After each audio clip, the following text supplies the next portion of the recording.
я попросила моих родственников найти мне газетную вырезку с указом об учреждении этого праздника государственным праздником.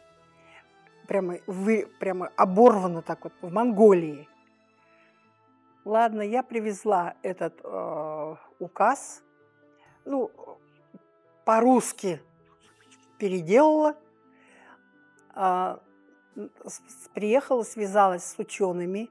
Я знала о том, что существует такое письмо, обращение 4 ученых.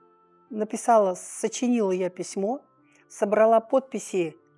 Вот Дарима Линховоин, вот она, Дугаржаб Дашиев, Шойдакбаев, Бальжинимаев, Андреев, там я, еще кого-то, ну, подписи 15-20. И туда я приложила вот это вот письмо ученых и передала в Хурал.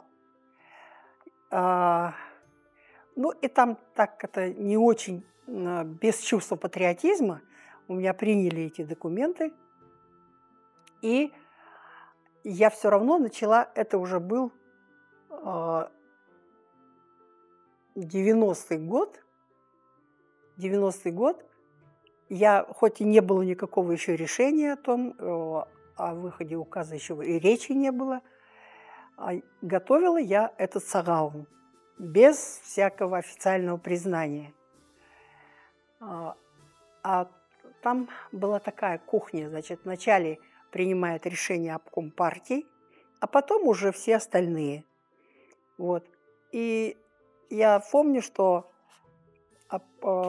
где-то в первых числах января было заседание бюро обкома партии, и там, ну, в общем, принималось решение, делать этот праздник государственным или нет.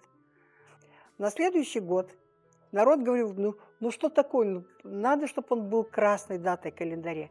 Я новое письмо пишу, опять те же самые людей собираю, подписи отправляю, опять решение, чтобы учредить выходной день. Это был в 91 году уже выходной день.